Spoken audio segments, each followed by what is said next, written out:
situation était très compliquée. Mais suñu borom bi ma may ba indi ma fii donc yàlla jooju mën na leen a fekk si man tamit ma gis nit ku situation métti te si guddi yoo xam ne mën naa nit kooku maa ko doon métti situation donc lu baax li ci réew mi bu leen ko jombale seen bopp bu leen ko jombale seen bopp ne découragez jamais croyez en vous croyez en vos capacités faut toujours croire en ses capacités dis-toi que tu peux dis-toi que tu réussiras. L'essentiel est que tu es une bonne personne, tu as un bon cœur, que tu vas réussir. Ne doute jamais de tes capacités, que ça soit intellectuel, que de tes performances. Ne doute jamais de qui tu es. Ne doute jamais de tout ce que tu peux faire et de tout ce que tu peux réaliser. Ne laisse jamais personne te décourager. Ne laisse même jamais personne te dire tu es moche, tu n'es pas capable de faire quoi que ce soit. Voilà. Ne doute jamais de tes capacités. Loolu moo gën a am solo. Une personne ne doit jamais accepter qu'une autre personne lui fasse douter de sa propre personne. Li nga mën ak ci li nga bëgg a ne wala ci kenn reculer la. L'essentiel mooy yoon bi nga nekk del def lu baax. Yow yéeneen ñëpp jàmm, c'est l'essentiel. Souhaite le bien à tout le monde. Cette vie, faut savoir que parfois ñun doomu aadama ñoo nekk di compliqué, mais la vie elle est tellement simple. Tu donnes. Gis nga jàmm ji nga yéene nit yi jàmm jooju ngay am. Gis nga seen xol dafa rafet duñ def kenn lu bon. Ces gens-là ont d'habitude la paix intérieure. La paix intérieure elle est très importante. Essentiel, souhaite le bien à tout le monde. Concentre-toi sur ta propre personne. Sois ton propre concurrent. Ne t'occupe pas de ce que les gens vont dire de toi ou de ce que les gens vont penser de toi. C'est pas important. On peut pas plaire à tout le monde. Il y aura toujours des gens qui vont dire que cette personne, je l'aime pas. Reste concentré sur ta propre personne. Focus sur ta propre personne. Sa bopp. Liggéenti sa bopp. Gis nga seen boo soo toppatoo sa bopp rek loolu rek temps la. Boo xëyee war a sangu xëy neex diwu defaru liggéey. Tu n'as même pas de temps de t'occuper de qui que ce soit. Donc tu t'en fous de ce que les gens vont dire sur toi, de ce que les gens pensent sur toi. L'essentiel yow xam nga li nekk sa xol. Et c'est ce qui est important. Ce que les gens vont penser de toi, tu t'en fous. Focus sur ta vie. Fais-toi des objectifs. Voilà. Si tu es triste, va sur TikTok, regarde des films, reste zen. Et ça va aller.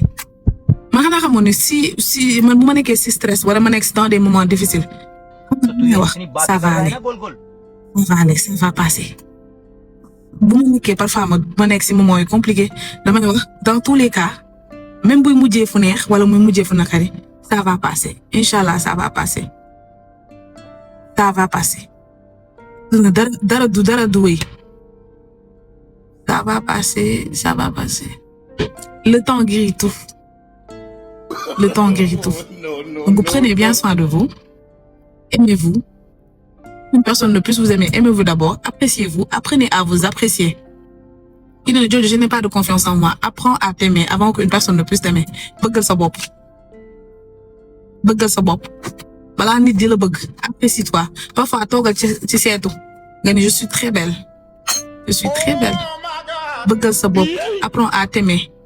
Aime-toi comme tu es. Nangul ni la yàlla bindee. Dis-toi que tu es la plus belle personne au monde. Li nekk sa xol nit yi mënuñu ko xam. Nit mën na la xool rek ne la yow mi neexoo ma dama la bañ.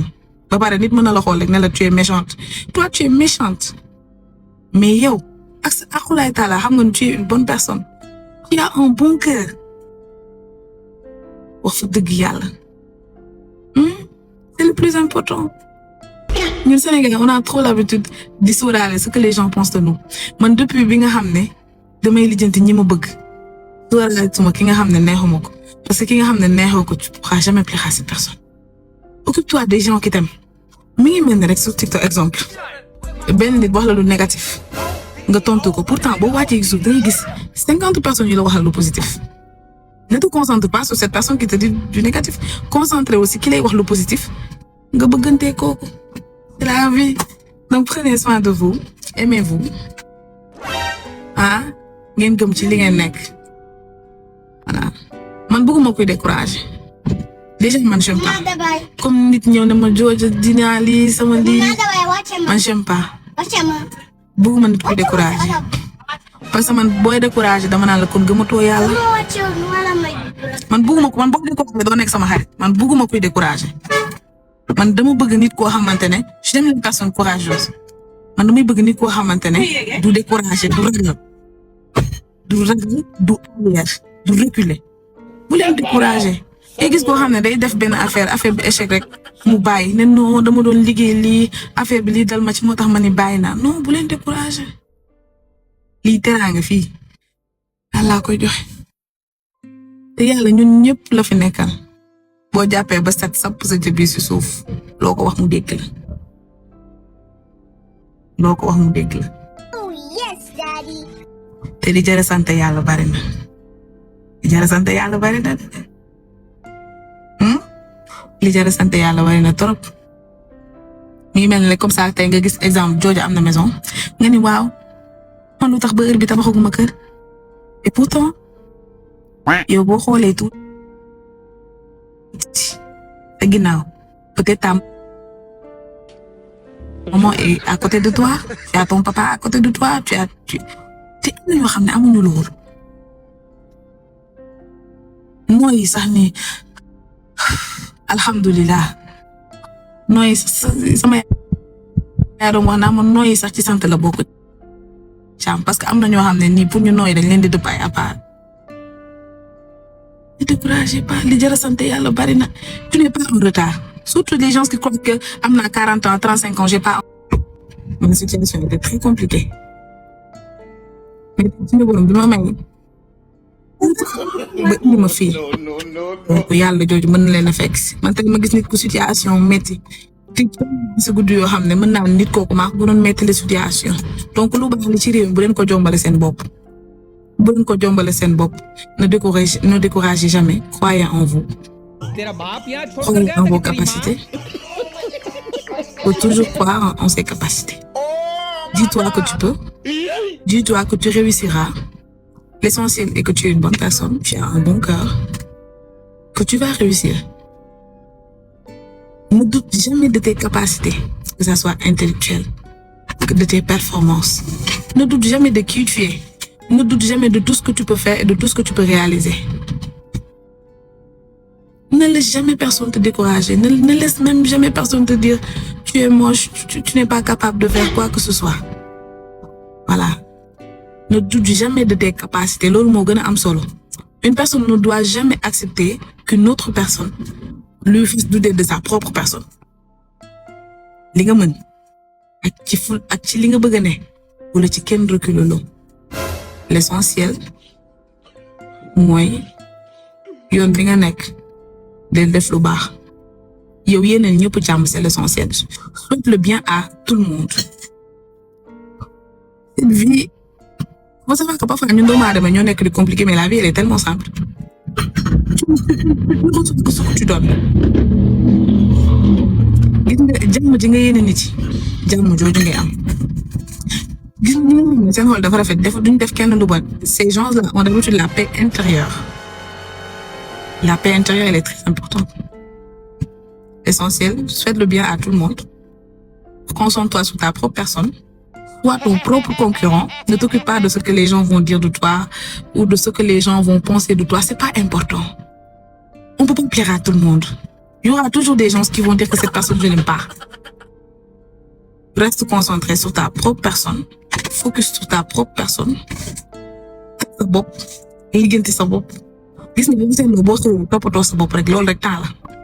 Boo xëy war a sangu xëy neex diwu defaru liggéey. Tu n'as même pas de temps de t'occuper de qui que ce soit.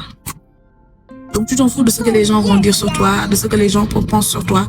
L'essentiel yow xam nga li nekk sa xol. Et c'est ce qui est important. Ce que les gens vont penser de toi, tu t'en fous. Focus sur ta vie. Fais-toi des objectifs. Voilà. Si tu es triste, va sur TikTok, regarde des films, reste zen. Et ça va aller. Man xanaa xamoon ne si man bu ma nekkee si stress wala ma nekk dans des moments difficiles xam nga may wax ça va aller ça va passer bu ma nekkee parfois ma nekk si moment yu compliqué damay wax dans tous les cas même buy mujjee fu neex wala muy mujjee fu nakari ça va passer inchallah ça va passer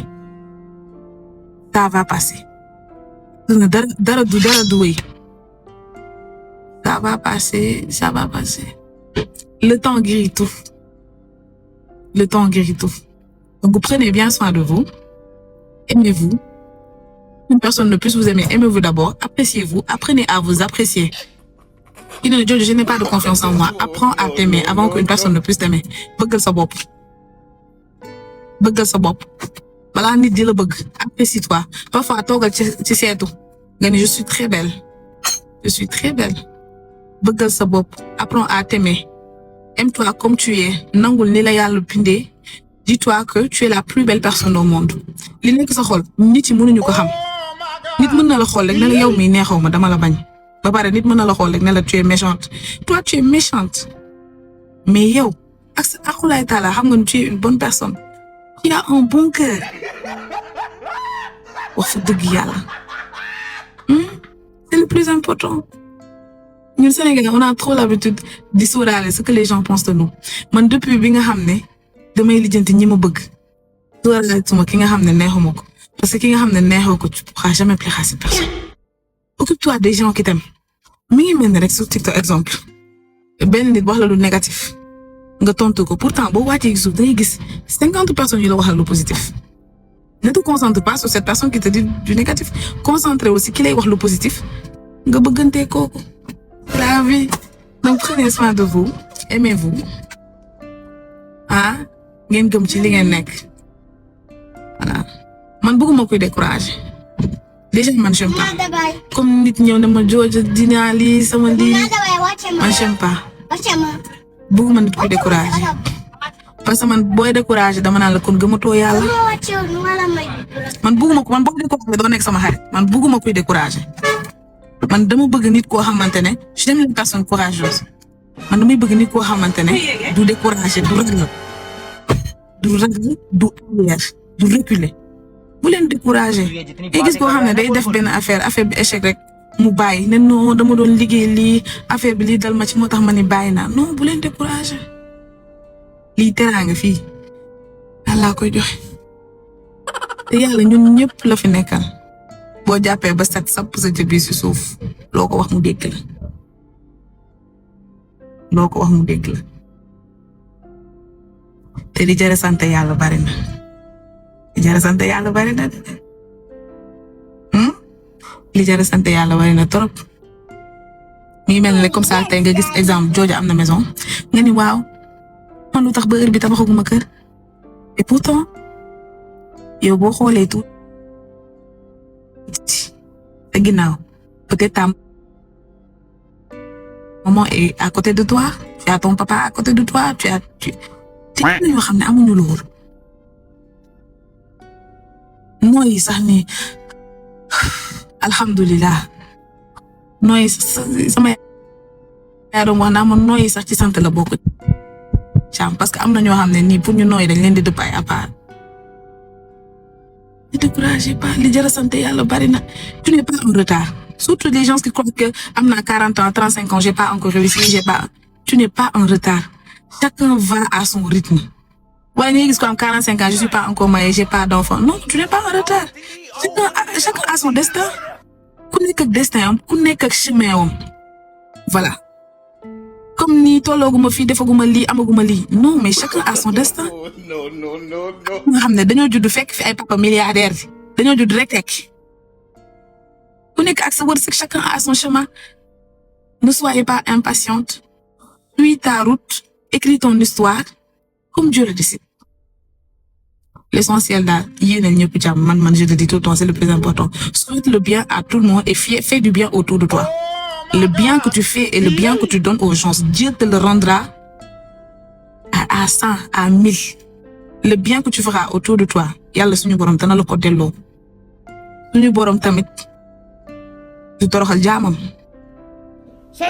lu baax li ngay def suñu borom dana la koy delloo parfois nga nekk ci moment bu difficile sax suñu borom wallu la nga xam ni am na loo ko musa lebal lu mu la fay Yàlla li nga koy jox rek la lay delloo yéen a leen ñëpp jàmm ñu defante lu baax incha allah je vous aime très fort waxtaan bi neexoon na mais nag foog ma dagg laa waa équipe Jojo Glow ñu ngi may xaar parce que aujourd'hui on vous prépare quelque chose donc c'était bien je vous aime très fort c'était un plaisir li may live nag bariwul j'aurais aimé di def ay live très souvent mais malheureusement jot beeg yooyu moo ma ko doon may mais incha allah dinaa ci gën a bàyyi xel donc je vous aime très fort je vous apprécie voilà donc promo bi ça sera le 24 novembre instant bi on est fermé jusqu'au 24 donc ak téléphone yi aussi dañ ko fay ba mercredi wala jeudi la ñuy commencer di commande yi donc mardi dinaa commencer dugal leen gamme de produits yi disponible yëpp ngeen commencer def seen order épargne et tout je vous souhaite une très belle journée, un bon dimanche, reposez-vous, prenez soin de vous, faites vos skincare, soyez belles, soyez beaux, et je vous informe. Thank you. Donc réussi, tu n'es pas en retard. Chacun va à son rythme. Ouais, en 45 ans, je suis pas encore mariée, j'ai pas d'enfant. Non, tu n'es pas en retard. Chacun a son destin. Ku nekk ak destin, ku nekk ak chemin. Voilà.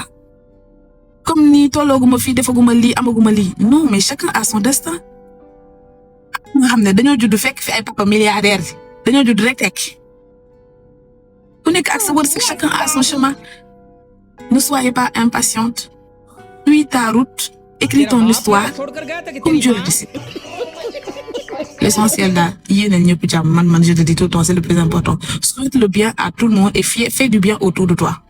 Le bien que tu fais et le bien que tu donnes aux gens, Dieu te le rendra à 100, à 1000. Le bien que tu feras autour de toi, yàlla suñu borom dana la ko delloo. Suñu borom tamit du toroxal jaamam. Lu baax li ngay def suñu borom dana la koy delloo.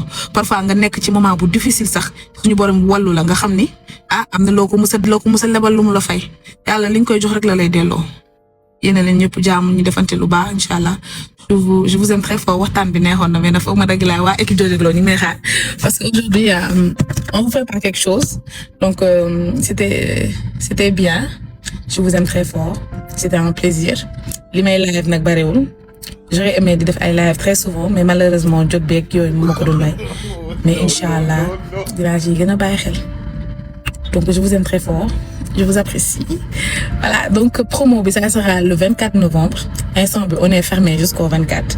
Donc ak téléphone yi aussi dañ ko fay ba mercredi wala jeudi la ñuy commencer di commande yi. Donc mardi dinaa commencer dugal leen gamme de produits yi disponible yëpp ngeen commencer def seen order épargne et tout. Je vous souhaite une très belle journée, un bon dimanche, reposez-vous, prenez soin de vous, faites vos skincare, soyez belles, soyez beaux, et je vous informe. Thank you.